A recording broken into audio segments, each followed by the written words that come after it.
I've done Avanu and other part. After that only he called me for the film. First I had a restriction like saying that no, I don't want to do a horror flick again. Should I try? But I think in the first line, before he completed the second line, I said I want to do the film because to wear that costume itself, I was so happy. In any of my film, I have not dressed so beautifully. I'm very sure. So expensive costume. And after Arundhati or something, after Anushka, I'm just getting the chance to wear that costume. And I'm scaring all the people anyways. So I like to do it somehow.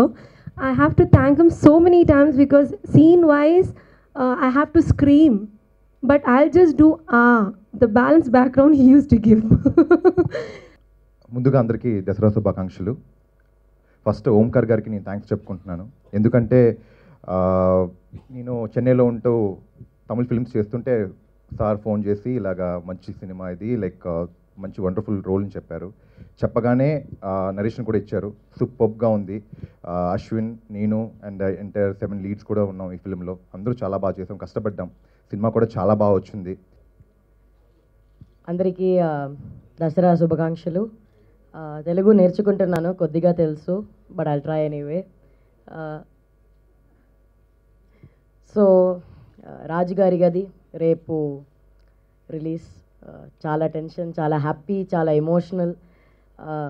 ఈ film చిన్న చిత్రం, but ఈ ఫిల్మ్కి ఒక పెద్ద heart ఉంది, ఒక పెద్ద soul ఉంది. And I hope you guys see that tomorrow. It's a beautiful film, great comedy tracks thanks to our very talented comedians, great action sequences thanks to our muscle men, and great beauties in the film, Purna Garu, Danya. I am very very happy to be part of this film, oka female comedian role ee film lo. I just want all your support for the film and thank you so much. Nenu Tamil ammai, but I love coming to Hyderabad. I love doing Telugu movies. I get a lot of happiness doing it. Thank you for supporting me. Continue blessing the team. Bless all of us. Support us and support Rajigari Gadi. అన్ని సినిమాలకి మనం hard work చేసాం అన్నాం. అందరూ చేస్తారు hard work, కానీ time కలిసి రావాలి. అది మాకు వచ్చింది అమ్మవారి బ్లెస్సింగ్స్తో. రేపు సినిమా రిలీజ్ అవుతుంది. డెఫినెట్లీ ప్లీజ్ మీ ఫ్యామిలీని తీసుకొని వెళ్ళండి. అండర్లైన్ మీ పిల్లలతో చూడొచ్చు, హ్యాపీగా చూడొచ్చు. సో గదిలో ఏముంది 24 అవర్స్లో. అయితే ఒకటి మాత్రం చెప్తాను, ముందే చెప్పేస్తాను, కొంచెం జాగ్రత్త పడండి.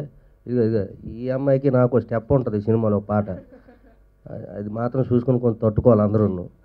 వచ్చు 2 బర్రె పిల్లలు ఎగిరితే ఎలాగుంటాయి అలాగుంటుంది, మరి చూసుకోండి. మరి రేపటి కోసం వెయిటింగ్ అన్న, అదిరిపోద్ది సినిమా, చూడండి. థ్యాంక్స్ అన్న. రిలీజ్ అవుతుందంటే 22nd, అది కూడా దసరా రోజు. దానికి నా లైఫ్లో మర్చిపోయిన వాళ్ళు కొంతమంది పేర్లు చెప్తాను, ఇంకా లైఫ్లో మర్చిపోలేని వాళ్ళని. ఫస్ట్ వచ్చేసి నిమ్మగడ్డ ప్రసాద్ గారండి, మా టీవీ చైర్మన్ గారు.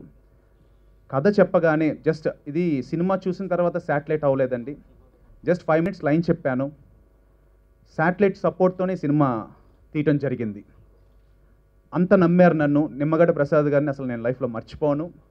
దాని తర్వాత వారాహి చలనచిత్రం సాయి కొరపాటి గారు and AK entertainments Anil Sunkara గారు, వీళ్ళిద్దరు లేకపోయి ఉంటే నిజంగా ఈ సినిమా ఈరోజైతే వచ్చేది కాదు. ఎప్పుడో డిసెంబరో జనవరియో ఫిబ్రవరి ఎప్పుడు వచ్చేదో మాకే తెలీదు. చిన్న సినిమాలు ఎప్పుడు రిలీజ్ అవుతాయో మా చేతుల్లో ఉండవు కాబట్టి. So thanks to Sai Korapati గారు అండ్ అనిల్ సుంకర గారు, వీళ్ళని కూడా లైఫ్లో నేను మర్చిపోను. దేవుడే నాకు వాళ్ళిద్దరిని పరిచయం చేశారు. ఆ ట్రైలర్ చూసిన తర్వాత అంటే ఆ దేవుళ్ళు మీరే, మీడియా సపోర్ట్ వల్లే వాళ్ళ దగ్గరికి రీచ్ అవ్వటం, నాకు బిజినెస్ అవ్వటం. అండ్ ముఖ్యంగా ఈ స్టేజ్ మీద లేరు, ఇంకొకరు లైఫ్లో ఇంకా ఆయన హీజ్ లైక్, నేను రక్తం పంచుకొని పుట్టకపోయినా is like my elder brother Diva sir. So Diva sir వచ్చేసి అక్కడ ఉన్నారు, ఆయన రారు, ప్లస్ రమ్మని చెప్తున్నాను. సార్ మీరు ఒక్కసారి రండి, రావాలి, మీరు అలా అనకూడదు, రావాలి. జీనియస్ మూవీకి డిఓపిగా పనిచేశారు. అంటే నా టీవీ కెరియర్ స్టార్ట్ చేసినప్పుడు అప్పటి నుంచి నాకు ఈయన బాగా ఇంకా ఫ్యామిలీ మెంబర్ అనుకోండి. అండ్ ఇప్పుడు లేటెస్ట్గా తమిళనాడులో sensational hit how old are you అని మలయాళంలో పెద్ద హిట్ అయిందండి. దాన్ని తమిళ్లో జ్యోతిక గారు యాక్ట్ చేసి సూర్య గారి ప్రొడక్షన్లో ఒక సినిమా వచ్చింది. అందరికీ నమస్కారం. దసరా శుభాకాంక్షలు అందరికీ. దసరా రోజు ఈ సినిమా రిలీజ్ అవ్వడం చాలా హ్యాపీ. ఎందుకంటే చిన్న సినిమా అనుకోకుండా వారాహి, సాయి కొరపాటి గారు, అనిల్ సుంకర గారు, ఏకే ఎంటర్టైన్మెంట్స్ ఇలాంటి వాళ్ళు ముందుకు రావడం చాలా హ్యాపీ అండి. ఈ సినిమా వాళ్ళు తీసుకోవటం వల్ల ఇంకా వేరే లీగ్లోకి వెళ్ళిపోయింది సినిమా. ఆఫ్టర్ ట్రైలర్ ఈ సినిమా హిట్ టాక్ వచ్చేసింది ఆల్రెడీ. ఆయన చెప్పినట్టు మరుసటి రోజు మార్నింగ్కే బిజినెస్ అయిపోవటం అనేది నాకు తెలిసి ఏ సినిమాలకి ఈ మధ్యకాలంలో జరగలేదు. అండ్ ఈ సినిమాలో వర్క్ చేసిన అందరికీ, టెక్నీషియన్స్కి అండ్ ఆర్టిస్టులకి అందరికీ ఆల్ ది బెస్ట్. డ్యామ్ షూర్గా పెద్ద హిట్ అండి ఈ సినిమా. నీకు ఏదనిపిస్తే చెయ్యి, నీ ఇష్టం అన్నయ్య అని ఒకే ఒక మాటతో తన ఫైనల్స్లో నుంచి తప్పుకున్నాడండి. 5 ఫైనలిస్టుల్లో అశ్విన్ ఎందుకు తప్పుకున్నాడు అనేది చెప్పాలి కాబట్టి నేను స్టేజ్ పైన ఒక స్పెషల్ పెర్ఫార్మెన్స్ అయితే చేపించా ఫైనల్స్ రోజు. దశావతారంలో కమల్ హాసన్ గారిది రాయని మాత్రం అనే ఒక సాంగ్ ఉంటుందండి. ఆ సాంగ్ పెర్ఫార్మెన్స్ చేస్తాడు, ఎక్స్ట్రాడినరీ పెర్ఫార్మెన్స్ చేశాడండి. స్టాండింగ్ ఓవేషన్ తీసుకున్నాడు. అప్పుడు స్టేజ్ మీదకి వచ్చి ఫస్ట్ టైం చెప్పానండి, ఇంత ఎక్స్ట్రాడినరీ పెర్ఫార్మెన్స్ చేసిన నా తమ్ముడు ఈరోజు స్టేజ్ మీద లేకపోవడానికి కారణం ఏంటంటే వీడు చేసుకున్న పాపం నా తమ్ముడుగా పుట్టడమే అని ఫస్ట్ టైం నేను ఆడియన్స్కి చెప్పేశాను నా తమ్ముడు అని చెప్పి. ఆ బాధలో ఆ స్టేజ్ మీద నేను మాట ఇచ్చాను తమ్ముడికి, ఈరోజు నా తమ్ముడుగా పుట్టడం వల్ల నువ్వు స్టేజ్ దిగుతున్నావు, బట్ ఏదో ఒక రోజు నేను ఒక మంచి స్టేజ్కి తీసుకువెళ్తాను అని ఆ స్టేజ్ మీద మాట ఇచ్చాను. దాని తర్వాత జీనియస్ ఇతనే హీరోగా లాంచ్ అయ్యాడు. ప్రెస్ పీపుల్కి కూడా చాలామందికి తెలుసు, అరవింద్ గారి చేతుల మీదుగా హీరో లాంచ్ అయిపోయాడు. కానీ కొన్ని కారణాల వల్ల మళ్ళీ ప్రొడ్యూసర్ గారు అశ్విన్ కనుక హీరోగా ఉంటే సినిమా స్టార్ట్ కాదు, ఇంకొక హీరోని రీప్లేస్ చేస్తే సినిమా అయితే స్టార్ట్ అవుతుందని మళ్ళీ ఇంకొకసారి దెబ్బ తగిలింది. అప్పుడు నేను వెళ్ళి మళ్ళీ అడిగానండి, తమ్ముడు నువ్వు హీరోగా లాంచ్ అయ్యావు, కానీ ఇప్పుడు నువ్వు హీరోగా కనుక నేను సినిమా నువ్వే హీరోగా అయితే సినిమా అయితే స్టార్ట్ అవ్వదంట, ఇంకొకరు కనుక నీ పొజిషన్లో పెట్టుకోగలిగితే నేను సినిమా స్టార్ట్ అవుతుంది, ఏం చేయమంటావు అని అడిగితే, అన్నయ్య ఫస్ట్ నువ్వు డైరెక్టర్గా అయిపో, నువ్వు డైరెక్టర్ అయిపోయి ట్రాక్లోకి వెళ్ళిపోతే ఏదో ఒక రోజు నన్ను హీరోని చేస్తావు కదా అని. ఆ రోజు కూడా అలాగే నా వల్ల ఇంకొక త్యాగం చేసి మళ్ళీ తన కెరియర్కి ఒక బ్రేక్ పడింది. 2 సార్లు లైఫ్లో తన బ్రేక్లో ఉన్నాడండి. 3వసారి తన కోసమే నేను మళ్ళీ కథని రాసుకొని అలా అని చెప్పి ఈసారి అంటే ఇంకా దేవుడు బ్లెస్సింగ్స్ అనమాట. ఈసారి కనుక ఇంకా వాడు హీరోగా ఇంక చేయలేకపోతే లైఫ్లో నేను చేయలేను, ఇంకెవరు కూడా ఆపర్చునిటీస్ తనకు రావు.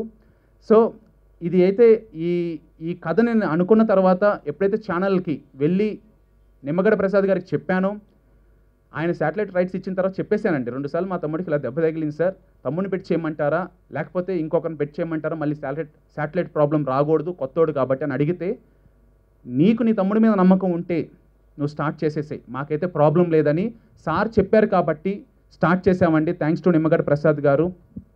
సో ఈరోజు తమ్ముడిని పెట్టి ఈ సినిమాని చేశాను. అంటే సినిమా ఏమైనా కూడా నాకు పెద్ద ప్రాబ్లం ఉండదండి, నేను యాంకర్గా అన్నా లేకపోతే ఇంకో రకంగా నేను లైఫ్ సెటిల్ అంటే ఎలాగన్నా లీడ్ చేసుకోగలను. బట్ తమ్ముడికి కెరియర్ బ్లెస్ చేయండి ప్లీజ్, మీడియా సపోర్ట్ కావాలి నా తమ్ముడికి, ఆడియన్స్ చూసిన వాళ్ళు తమ్ముడికి సపోర్ట్ చేయండి. ఈ ఒక్క సినిమా కనుక వీడు నిలబడితే వీడి కెరియర్ వీడి లైఫ్ సెటిల్ అవుతుందని చేసిన ప్రయత్నమే ఈ రాజుగారి గది. తమ్ముడిని ఎలా అయినా మీరు మంచి మనసుతో రిసీవ్ చేసుకుంటారని పండగ పూట నేను కోరుకుంటూ, అశ్విన్ చిన్న ఏదో ఒక మాట చెప్పు. అందరికీ దసరా శుభాకాంక్షలు అండి. రాజుగారి గది సినిమాకి చాలామంది అందరూ కష్టపడి చేశారు, కానీ ఈ సినిమా నాకు లైఫ్ అండి. నాకు మీ సపోర్ట్ కావాలి. థ్యాంక్స్ అన్నయ్య, ఈ సినిమాలో నాకు చాలా మంచి ఛాన్స్ ఇచ్చావు. థ్యాంక్స్ దివాకర్ అన్నయ్య.